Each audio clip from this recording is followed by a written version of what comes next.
सुभान अल्लाह माशाल्लाह। अली का ज़िक्र इबादत है, ना भूल कर भी तुम किसी की बात करो, अली का ज़िक्र करो, बस नबी की बात करो। फरिश्तों कैसा सवालो जवाब तुरबत में, अब आ गए हो तो बैठो अली की बात करो। सुभान अल्लाह। अली का ज़िक्र हो रहा है। आज चौथी सहरी की जानिब हम लोग गामज़न हैं और दरवेश ब्रादर कवाल हमारे दरमियान मौजूद हैं। हमेशा की तरह इन्होंने जो ज़िक्र किया, कल गाज़ी अब्बास के हवाले से आपने जो कलाम पेश किया, वज़ीर पज़ीराई उसकी हासिल हुई हमें, लेकिन अभी आपको हम सुनेंगे, अभी वक्त बाकी है।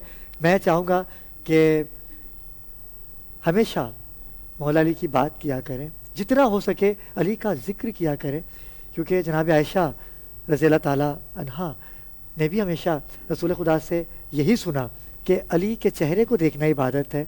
और आप जब जब हुजरा नबी में जाते मौला कायनात, तो जनाब आयशा हज़रत अली के चेहरे को देखती रहती। तो रसूल खुदा ने बेसाख्ता होकर जनाब आयशा से पूछा कि आयशा, मैं जब आपसे बात कर रहा होता हूँ तो आप अली के चेहरे को देख रही होती हैं। तो कहा है या रसूल अल्लाह, मैंने आपसे सुना कि अली के चेहरे को देखना इबादत है। आप गुफ्तगू कर रहे होते हैं और मैं इबादत कर रही होती हूँ। क्या खूबसूरत बात है। मैं चाहूँगा कि इस तसल्सल को बरकरार रखें। और सबसे बड़ी NGO जो है वो मौला कायनात की है। अभी रमज़ान मौला कायनात की शहादत के भी आयाम आने वाले हैं। जब मौला कायनात को ज़रब लगी, पता जब चला कि मौला कायनात कितने घरों की किफ़ालत करते थे, कितने यतीमों की, कितनी बेवा मस्किनों की आप किफ़ालत किया करते थे। ऐसा ही एक नाम जो उनकी राह पे चल रहा है, जो वो सोच रख के मैदान अमल में आए हैं। सीनियर सहाफ़ी हैं, तज़कियाकार हैं, बड़ी इज़्ज़तों से नवाज रखा है परवरदिगार ने, और हमारी ट्रांसमिशन का हिस्सा बनने जा रहे हैं मलिक मज़हर साहब। अस्सलाम वालेकुम मलिक साहब। मलिक साहब कैसे मिजाज हैं आपके? माइक आपके पास मौजूद है मलिक साहब। मलिक साहब कैसे मिजाज हैं आपके? अल्हम्दुलिल्लाह, शुक्र है अल्लाह पाक का करम है कि उसने इतनी इज़्ज़तों से नवाजा। जी आप बात कीजिए। और बहुत हद तक मैं आपका भी मशकूर हूँ कि आप वक्तन फ़वक्तन बुलाते रहते हैं और हम आपकी खिदमत में रहते हैं। दिल चाहता है कि आपकी टीम का हिस्सा बना रहें। वो क्यों? इसलिए नहीं कि ये चैनल है, बल्कि इसलिए कि यहाँ जो तज़किरा हो रहा है, यहाँ जो बातें होती हैं, और वो सहरी के टाइम पे अगर ऐसा यूँ समझो कि एक प्रॉपर इबादत हमारी हो रही है। कुछ लोग मुसल्लों पे बैठे हैं, अपनी इंडिविजुअल बेसिस पे इबादत कर रहे हैं, और हम बैठे हैं ऑन एयर। तो बहुत अच्छा लगता है जब हम ऐसे ही कुछ मजलिस में का हिस्सा बन जाते हैं। एक हिस्सा बनना भी बहुत बड़ी गनीमत होती है। आई थिंक कि बहुत बड़ी गनीमत होती है किसी भी ऐसी पाक महफिल का हिस्सा बनना भी। अच्छा, पाक महफिल तो अल्हम्दुलिल्लाह ये है ही, क्योंकि रसूल खुदा का फरमान है कि अपनी महफिलों को अली के ज़िक्र से ज़ीनत बख्शो। सुभान अल्लाह। और आज हम खुश नसीब हैं कि आज की जो चौथी सहरी है, हम ज़िक्र अली कर रहे हैं, और रमज़ान की फजीलत भी आज बयान होगी कि हमें क्या करना है, कि कैसे हमने गुनाहों से बचना है, और कौन कौन सी एहतियाती तदाबीर है कि जिससे हम रोज़े को महफूज रख सकें। क्या कहती हैं आप? क्योंकि रमज़ान, जैसा कि हमने पहले रोज़े में भी ये बात की थी कि रमज़ान सिर्फ भूखा प्यासा रहने का नाम नहीं है। हमें अपने आप को बहुत सारी चीज़ों से रोकना है। कैसे रोकना है, ये बड़ा अहम सवाल है। और हमारे साथ माशाल्लाह यहाँ इतने सारे लोग मौजूद हैं, तो हम सबसे पूछेंगे कि आपकी क्या राय है इस बारे में। मलिक साहब से कोई सवाल करना चाहेंगी आप? मलिक साहब तो माशाल्लाह से इतना खूबसूरत बोलते हैं, और रेडियो पाकिस्तान से भी आपका ताल्लुक़ रहा, FM की, क्योंकि पहले तो FM हुआ करता था, तस्वीर नहीं आती थी, अब तो बड़ा इजी हो गया।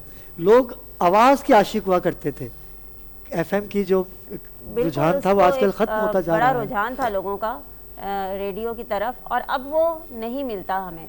लेकिन आपको याद आता है कुछ ऐसी सोच, जितना अच्छा बोलते थे? अगर मैं इसी हवाले से आगे कंटिन्यू करूँ, आपने रेडियो पाकिस्तान का तज़किरा छेड़ा, तो उस वक्त सिर्फ आवाज़ जो है वो पहचान होती थी, बिल्कुल शक्ल तो कोई देख नहीं पाता था।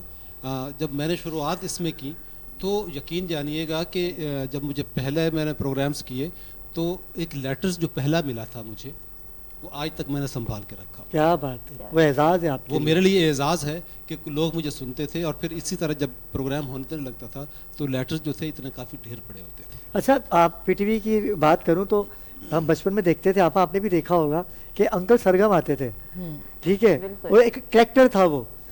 اور اسلم بھائی آپ بھی دیکھتے ہوں گے کیونکہ آپ کی تو اس وقت جوانی ہوگی, ہمارا بچپنا تھا, ٹھیک ہے. انکل سرگم ہوا کرتے تھے, لیکن لوگ چاہتے تھے کہ اس کو دیکھیں کہ وہ ہے کون, لیکن پھر وہ مسئلے عام پر آئے بھی, میں ان کا نام بھول گیا, پتہ نہیں ان کا نام کیا تھا, شاید شاید دماغ میں ایسا کوئی نام, کیسر فاروق یا فاروق ایسا ہی کچھ تھا ان کا نام. تو لوگوں نے بڑی پذیرائی دی, ان کو بڑا پسند کیا. تو بہت اچھا لگتا تھا جب ہماری آواز جو ہے پوری پاکستان میں کم سے کم سنی جاتی تھی. جو سننے والے تھے وہ تو ضرور سنتے تھے, لیکن اس وقت ریڈیو بھی ناپائیدار ہوتا تھا, ہر بندے کے پاس ریڈیو بھی نہیں ہوا کرتا تھا. صحیح بات. لیکن جن کے پاس تھا وہ بڑے شوق سے سنا کرتے تھے.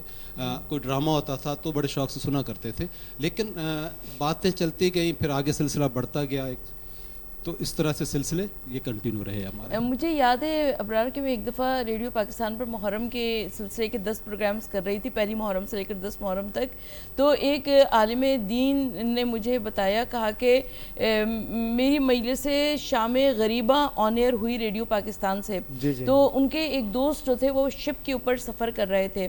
انہوں نے کہا کہ میں 10 محرم کو عین سمندر میں درمیان میں تھا اور میرا دل بہت بھرا ہوا تھا, اور میں نے سوچا کہ اگر میں خشکی پر ہوتا تو یقیناً عزاداری مظلوم کربلا میں شریک ہوتا. تو میں عرشے پر چلا گیا اور وہاں پر پہنچ کر بس ایک ریڈیو میرے پاس تھا, اور وہ کہیں سے اس کی فریکوینسی مل گئی ریڈیو پاکستان تک, اور ریڈیو پاکستان پر مجلس شام غریبہ آ رہی تھی. تو انہوں نے کہا کہ تمام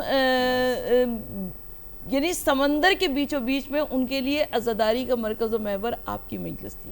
کیا بات ہے. اچھا وہ کم ہوتا تھا نا, موبائل فون کا دور نہیں تھا. اب تو ہر چھوٹے سے چھوٹے بڑے سے بڑے موبائل میں ایف ایم ہے, لیکن ہم اس کو پوچھتے ہی نہیں ہیں. موبائل نے تو ٹی وی کی اہمیت بھی ختم کر دی, گھڑی کی اہمیت ختم کر دی. آپ لوگ ٹی وی کے پروگرام سے موبائل سے دیکھ لیتے ہیں. ابرار بھائی کچھ اگر ریڈیو کی بات ہوئی, کچھ بات میں بھی دو کروں گا. جی کریں, وابستہ ہے. آپ خود اتنا اچھا بولتے ہیں ماشاءاللہ سے. بالکل ماشاءاللہ.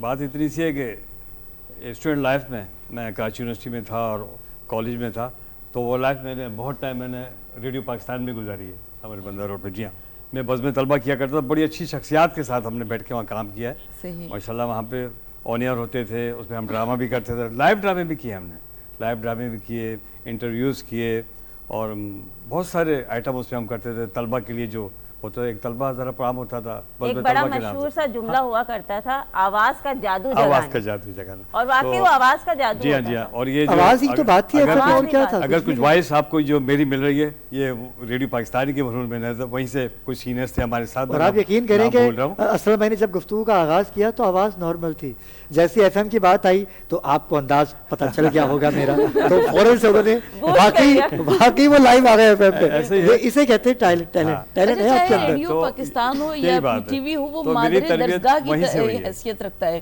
اور جب مادر درسگاہ کی حیثیت رکھتا ہے تو وہاں پر زبان اردو ادب کا اس قدر خیال اور اس قدر احساس رکھا جاتا تھا کہ کوئی ہو ہی نہیں سکتا تھا کہ وہ غلط اردو بول کر تلفظ. اچھا, سب سے بڑی بات ہے کہ گفتگو کرنے کے بعد فوراً میوزک کا چلنا, ٹائمنگ اس کی, جیسے اس نے بات ختم کی اپنی فوراً میوزک چل گیا, میوزک ہلکا سا سلو ہوا, اس کی بات شروع ہو گئی. عاشر ہمارے ساتھ موجود ہیں, عاشر ناصری.